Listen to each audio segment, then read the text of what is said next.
തീർന്നതാണ് Christmas.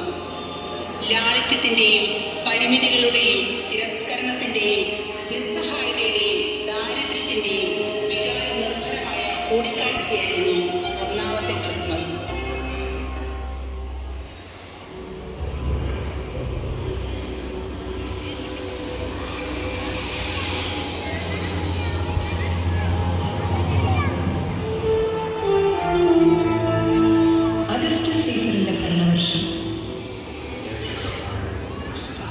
ഹെറോദേസ് എന്ന രാജാവിന്റെ കാലത്താണ് യൂദയായിലെ ബെത്ലഹേമിൽ ഉണ്ണീശോ ജനിക്കുന്നത്.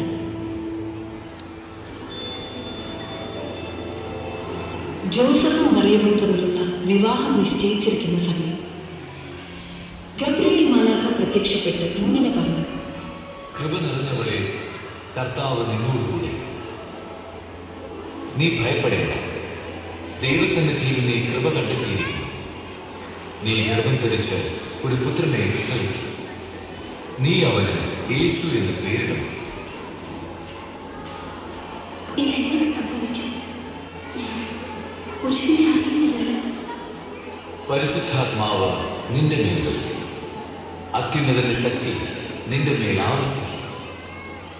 ആകയാൽ ജനിക്കാൻ പോകുന്ന ശിശു പരിശുദ്ധൻ, ദൈവപുത്രൻ എന്ന് വിളിക്കപ്പെടും. ഇതാ, നിന്റെ ചാർച്ചക്കാരി വൃദ്ധയായ എലിസബത്തും ഗർഭം ധരിച്ചിരിക്കുന്നു. വന്ധ്യയെന്ന് പറഞ്ഞിരുന്ന അവൾക്ക് ഇത് 6-ാം മാസമാണ്. ദൈവത്തിന് ഒന്നും അസാധ്യമല്ല. ഇതാ കർത്താവിന്റെ ദാസൻ, നിന്റെ വാക്ക് എന്നിൽ നിറവേറട്ടെ.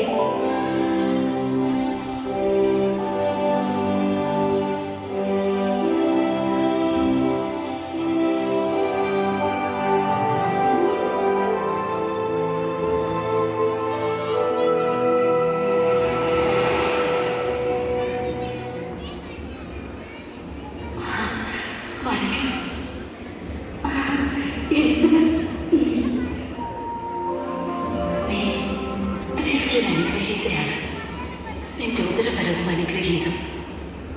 എൻ്റെ കർത്താവിൻ്റെ അമ്മ, എൻ്റെ അടുത്ത് വരാനുള്ള ഈ ഭാഗ്യം എനിക്കെവിടെ നിന്ന്?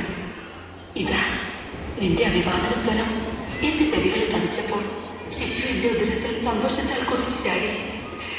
കർത്താവ് അരുൾ ചെയ്ത കാര്യങ്ങൾ നിറവേറുമെന്ന് വിശ്വസിച്ചവൾ ഭാഗ്യവതി.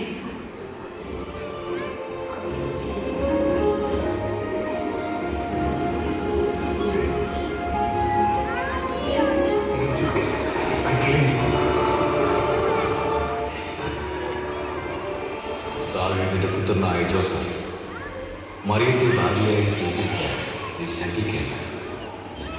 അവൾ ഗർഭം ധരിച്ചിരിക്കുന്നത് പരിശുദ്ധാത്മാവിൽ നിന്നാണ്. അവൾ ഒരു പുത്രനെ പ്രസവിക്കും.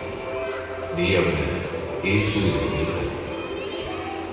അഗസ്റ്റസ് സീസറിന്റെ കൽപ്പന പ്രകാരം ജനസംഖ്യയിൽ പേര് ചേർക്കാം. അങ്ങനെ ഏതാനും നാളുകൾക്ക് ശേഷം നസ്രത്തിൽ നിന്നും യൂദയായിലെ ബെത്ലഹേമിലെത്തി അവർ ഒരു യാത്ര നടത്തി.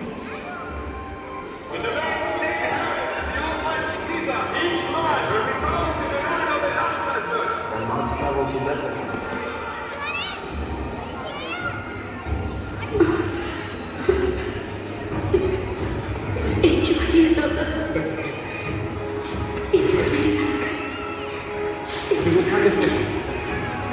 ആ യാത്രയിൽ മാതാവിന് പ്രസവ സമയമായി.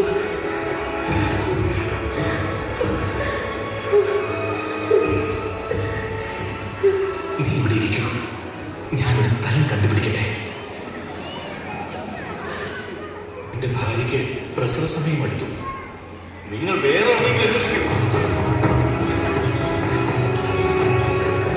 അവർ സത്രത്തിൽ സ്ഥലം അന്വേഷിച്ചു, കിട്ടില്ല.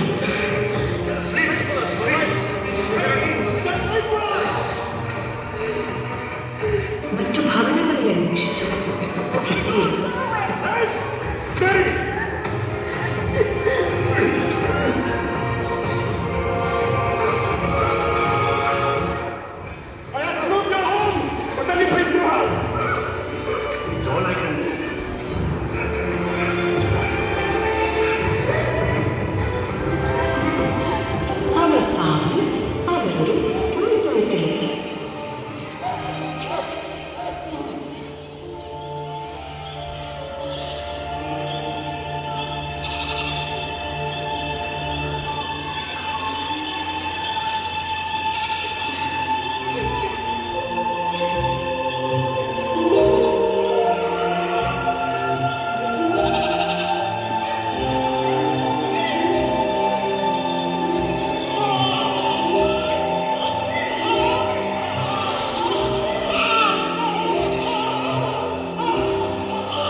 സ്വർഗം താണിറങ്ങി മാതാവിൻ മടിയിലുറങ്ങി വാനിലെ താരകൾ വിസ്മയമോടതു നോക്കി വാനിലെ താരകൾ വിസ്മയമോടതു നോക്കി സ്വർഗം